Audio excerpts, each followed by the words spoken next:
Assalamualaikum warahmatullahi wabarakatuh. Hari ini aku akan memaparkan rangkuman tentang manajemen pelatihan dakwah. Simak ya teman-teman. Pengertian, tujuan, dasar, dan fungsi. Manajemen pelatihan dakwah adalah sebuah proses perencanaan, pengorganisasian, pelaksanaan, pengendalian, serta evaluasi kegiatan dan penggunaan semua sumber daya organisasi dalam pelaksanaan program yang berhubungan dengan peningkatan pengetahuan, pengembangan keterampilan, dan sikap dan perilaku mendukung ke arah ke dalam ridho Allah. Tujuan manajemen pelatihan dakwah yaitu untuk memanajemen tentang bagaimana cara kita berdakwah melalui lembaga. Adapun 3 tujuannya yaitu 1. Terkelolanya upaya meningkatkan keterampilan, 2. Terkelolanya upaya meningkatkan sikap, 3. Terkelolanya upaya meningkatkan pengetahuan. Dasar pelatihan dakwah. Yang pertama, pralatihan dakwah, berisi perencanaan dan pengorganisasian. Yang kedua, pelaksanaan pelatihan dakwah, yaitu pelaksanaan dan pengawasan. Yang ketiga, pasca pelatihan dakwah, yaitu ada evaluasi, pelaporan, dan follow up.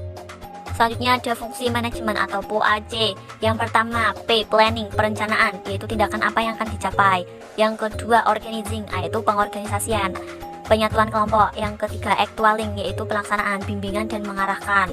Yang keempat, controlling atau pengendalian, yaitu mengontrol dan mengawasi. Dan yang kelima, yaitu evaluasi atau evaluating. Fungsi pelatihan ada 3. Yang pertama, membantu seseorang menambah kemampuan. Yang kedua, menimbulkan perubahan kebiasaan bekerja seseorang. Dan yang ketiga, harus berkaitan dengan pekerjaan tertentu. Selanjutnya, perencanaan pelatihan dakwah. Ada studi penjajakan kebutuhan pelatihan dakwah atau SPKPJ adalah suatu studi yang diadakan dalam mengumpulkan dan menganalisis gejala-gejala atau keterangan yang dapat menunjukkan kekurangan dalam hal keterampilan pengetahuan sikap dari calon peserta pelatihan sehingga dapat memenuhi kebutuhan yang cocok dengan masalah yang dihadapi. Objek tujuan SPKPJ yang pertama, peserta yang tepat. Yang kedua, rumusan yang akan dicapai. Ketiga, gambaran masalah dan hambatannya. Yang keempat, gambaran potensi dan sumber daya manusia. Yang kelima, media dan metode yang sesuai dengan peserta. Dan yang keenam, memperoleh materi. Prinsip sasaran pelatihan dakwah ada 3. Yang pertama, pengetahuan. Yang kedua, keterampilan. Dan yang ketiga, sikap. Selanjutnya ada kurikulum pelatihan dakwah. Kurikulum adalah rencana materi yang akan disampaikan dalam suatu pelatihan dakwah yang telah disepakati sesuai tujuan yang akan dicapai. Selanjutnya ada penyusunan silabus pelatihan dakwah. Silabus sendiri adalah apa yang akan menjadi pokok pedoman dalam penyampaian. Ada 3 yaitu, pertama tujuan, yang kedua pokok pembahasan, yang ketiga waktunya, yang keempat metode yang digunakan, dan yang kelima adalah media yang digunakan. Dalam pelatihan dakwah ada beberapa hal yang harus dilakukan. Yang pertama, memilih pelatih. Yang kedua, menyeleksi peserta. Yang ketiga, menentukan waktu dan tempat. Yang keempat, mengatur ruang dan alat yang digunakan. Yang kelima, mencermati biaya pelatihan. Dan yang keenam yaitu merancang proposal dan kendala dalam proposal. Selanjutnya, materi pengorganisasian pelatihan dakwah. Pengorganisasian adalah seluruh proses pengelompokan orang-orang, alat-alat, tugas-tugas, tanggung jawab, dan wewenang sehingga tercipta suatu organisasi yang dapat digerakkan sebagai suatu kesatuan dalam rangka mencapai tujuan yang telah disepakati. Lalu ada membentuk kepanitiaan pelatihan dakwah. Yang pertama ada pengarah yang paling tinggi, terus dilanjutkan oleh manajer, dan manajer terus memanage sekretaris dan bendahara. Lalu ada kabin internal dan eksternal, dan terakhir yaitu peserta pelatihan. Kepemimpinan sebagai kunci pengorganisasian. Kenapa? Yang pertama, seorang pemimpin harus berani mengambil keputusan. Lalu yang kedua, setelah diambil keputusan, pemimpin harus konsisten dengan keputusannya. Dan yang ketiga, harus komunikatif, bilang kepada bawahannya, disampaikan apa yang telah diputuskan. Selanjutnya ada memotivasi. Seorang pemimpin harus bisa memotivasi dirinya sendiri ataupun bawahannya. Dan yang terakhir, seorang pemimpin itu pencipta kenyamanan. Jika dia klop sama bawahannya, akan tercipta kenyamanan. Dan kerjasama akan dapat dilakukan dengan baik. Bentuk-bentuk dalam pengorganisasian. Yang pertama, spesialisasi kerja, yaitu pembagian. Yang kedua, departementalisasi kerja, yaitu pengelompokan. Yang ketiga, rantai komando, yang berisi wewenang, tanggung jawab, dan komando. Yang keempat, rentang kendali, yaitu jumlah bawahan yang akan direvisi atau diapakan. Selanjutnya yang terakhir, sentralisasi dan desentralisasi. Sentralisasi adalah keputusan berada di tangan atasan, sedangkan sentralisasi itu seksi-seksi juga berwenang. Yang terakhir ada aktualisasi pelatihan dakwah. Ada kutipan dalam Quran surat Ar-Rod ayat 11, yaitu kalimatnya, Allah tidak akan merubah keadaan suatu kaum sehingga mereka mengubah keadaan yang ada pada diri mereka sendiri. Selanjutnya ada unsur pelatihan dakwah, yaitu ada pesertanya, ada media yang digunakan, metode yang digunakan, dan materinya. Tahapan pelaksanaan pelatihan dakwah. Yang pertama, pembukaan, yaitu mengawali pelaksanaan. Yang kedua, proses belajar dalam pelatihan. Ada 3. Yang pertama, penjelasan program pelatihan dakwah. Lalu materi utama yang disajikan secara berjenjang atau berurutan.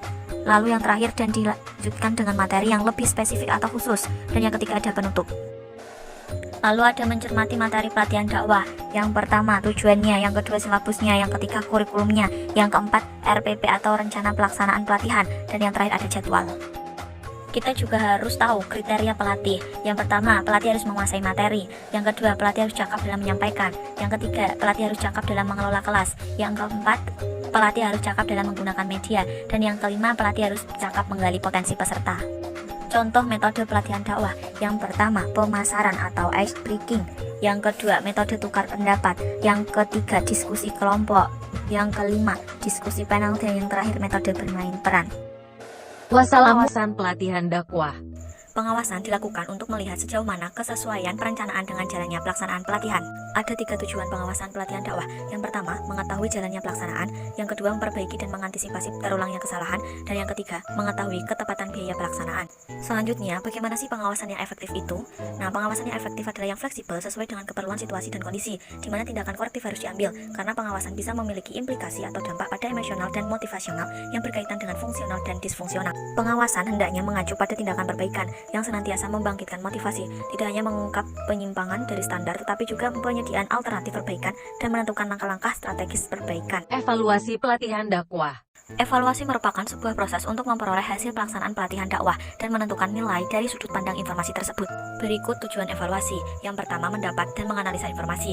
Yang kedua, mengetahui bagian yang berhasil dan yang gagal. Yang ketiga, mengetahui pengaruh pelatihan terhadap pelaksanaan di lapangan. Yang keempat, mengetahui perubahan peserta. Yang kelima, memberi kesempatan peserta untuk berkontribusi langsung pada perbaikan pelatihan. Dan yang keenam, membantu tercapainya hasil pelatihan. Manfaat evaluasi. Yang pertama, bagi peserta yaitu peserta dapat mengetahui tambah atau tidaknya kemampuan yang dimiliki. Teruntuk pelatih yaitu mengetahui kesesuaian materi pelatihan dakwah. Teruntuk ahli pelatihan yaitu mengetahui gambaran realitas agar bisa menjadi bahan masukan bagi pengembang konsep pelatihan. Dan terakhir untuk panitia yaitu panitia dapat mengetahui kesesuaian hasil dengan rencana dan keberhasilan panitia dalam pelaksanaan. Evaluasi persiapan pelatihan dakwah. Nah, sebelum latihan kita evaluasi dulu nih harapannya, pengalamannya, tanggung jawab serta hubungannya peserta. Terus sesudah latihan juga kita evaluasi lagi yaitu reaksi emosinya gimana, informasi yang diminta bagaimana, kompetensinya bagaimana, proses kelompoknya gimana, dan pelayanan pelatihannya bagaimana. Yang terakhir adalah laporan evaluasi. Nah, dalam laporan tersebut harus ada pendahuluan, terus ada data atau faktanya, terus ada masalah yang ditemukan itu apa, terus kita analisis, lalu kita simpulkan dan beri saran dan tambahkan lampiran. Terima kasih dan wassalamualaikum warahmatullahi wabarakatuh. Jangan lupa like, komen, dan subscribe.